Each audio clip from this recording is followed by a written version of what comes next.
I think I heard someone calling you Wyborn. What? I didn't hear anything. Oh, I definitely heard someone. Why were you born? Hello friends, it's currently spooky season, and to celebrate one of my favorite holidays, I challenged myself to watch 31 spooky movies in the month of October. That includes more tame movies like Ghostbusters and Halloween Town, as well as pure horror such as Orphan and Hereditary. So far so good, but today I want to journal and talk about one of my favorite movies that definitely fits the vibe of the season, Coraline. I hope that you enjoy the video.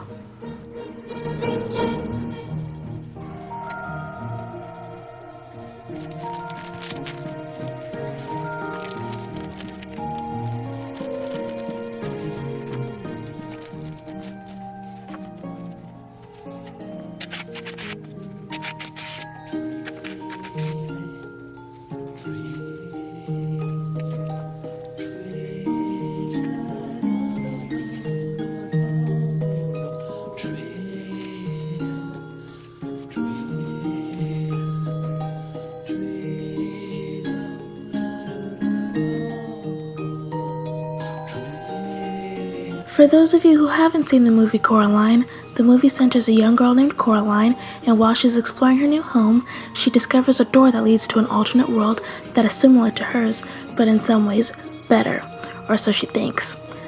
When her other mother fails to convince Coraline to stay forever, this whimsical place turns out to not be everything Coraline had hoped it would be, and Coraline has to fight for her way back to the real world and her regular life.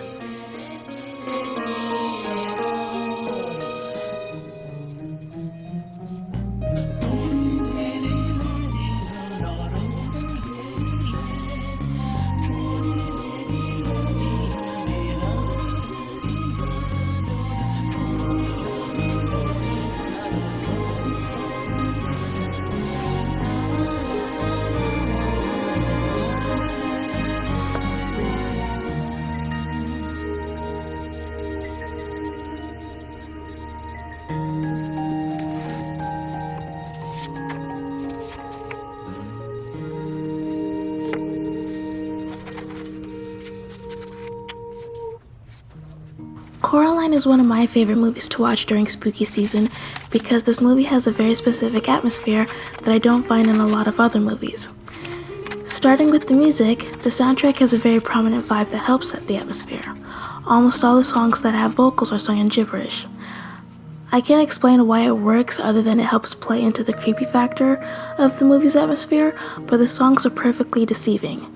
They come off as fun and silly, but they have that darker, kind of gothic, kind of haunting undertone to them, which helps play into the spooky factor. Another thing that makes this movie perfect to watch during spooky season is the fact that it's a ghost story.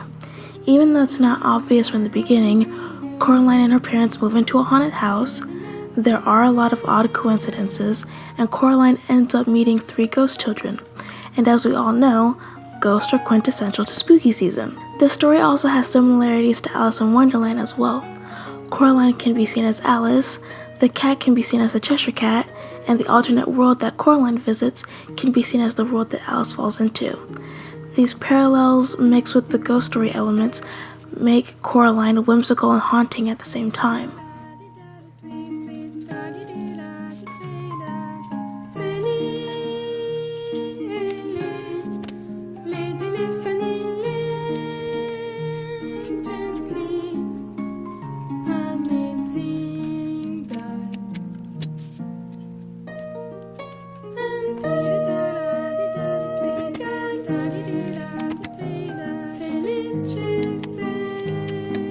The story itself is one of my favorites.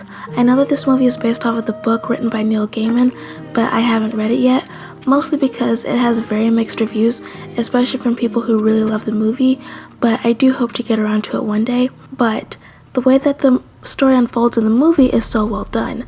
The slight elements of foreshadowing are done in a way that isn't too obvious. The way that everything gets creepier as time goes on is wonderful to watch, and everything is scary enough for older viewers like myself to make you concerned for Coraline every time you watch it. This movie is one of my favorites in general because it's stop motion. I know that not a lot of production companies like doing stop motion movies, but there's just something about stop motion that is so perfect.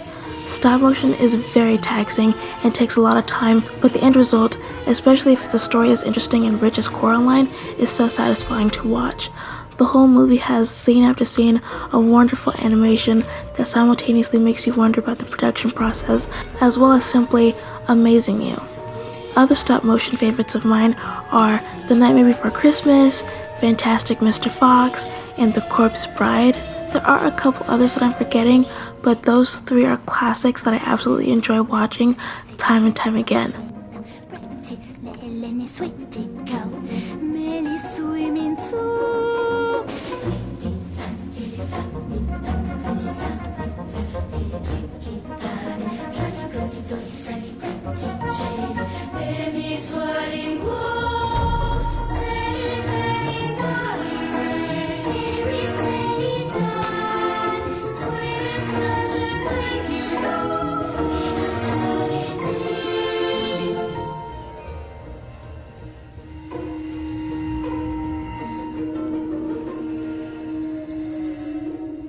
If you've seen Coraline, please comment down below your favorite part of the movie. My favorite part is definitely the first time Coraline goes to the alternate world. The song that Other Father sings to Coraline makes me smile every time I listen to it. I also really like the opening scene where the doll gets turned into Coraline. Both of those scenes I just mentioned are animated so flawlessly. Speaking of the opening scene though, there's been a trend on TikTok for a while of people making their own Coraline doll, and that's definitely something I want to do in the future.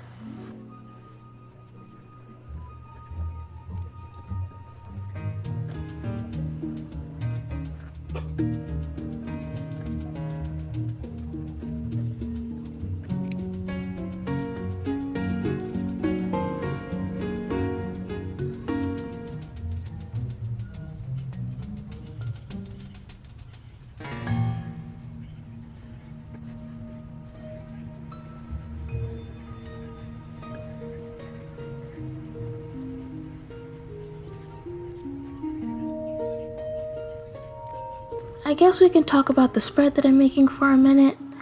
This spread turned out the way that I wanted it to for the most part. Looking back, there are definitely things I wish I had done differently. First of all, I wish I switched the placement of the two photos of Coraline at the top. The shot of Coraline going through the tunnel is another one of my favorite parts of the movie, and I wish I had the full shot at the top of the left page and the shot of Coraline with the ghost children's button eyes on the other side. I also wish I had given myself more room to put the title of the movie more evenly. I feel like it's a bit too squished, and it's also crooked, so that's another thing. Another thing that I wish I did differently was prepare the quotes I wanted before making the spread. I hadn't seen Coraline in quite some time, so I forgot how many wonderful quotes there are in this movie. Having the quotes beforehand would have helped me place them better on the page. There are a couple pictures that I feel like I printed too big, but it's okay. The spread still turned out good in the end, and that's all that matters to me. I did do a little extra to the spread a few days later, but it's nothing too major. I like that I added the blue and purple paper on the left side. I love how the ripped edges peek through nicely. The papers themselves are from a Luca Lab 6-ring binder paper set. When I was figuring out how I wanted to do my movie journal, when I first wanted to set it up, I thought about using a 6-ring binder from Luca Lab, but I decided not to. I might still do that for next year though, so we'll see. I get all my movie journal photos from either Google or Pinterest. I used to look on Tumblr for screenshots, but it's hard to find good photos in the sea of never-ending GIFs.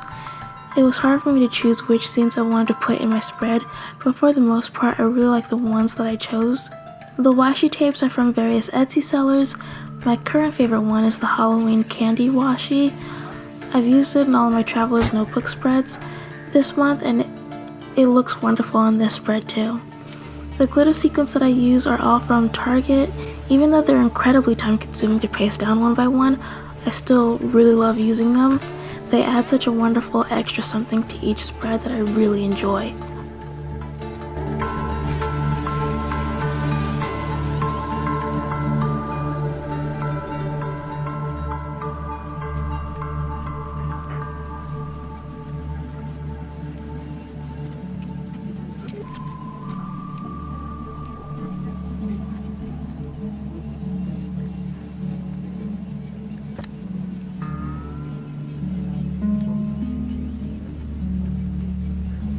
Anyways, that's it for this video, friends. I hope that you enjoyed. If you made it to the end, please help out a small creator and comment a pumpkin emoji. It helps out with my engagement and would genuinely mean a lot to me.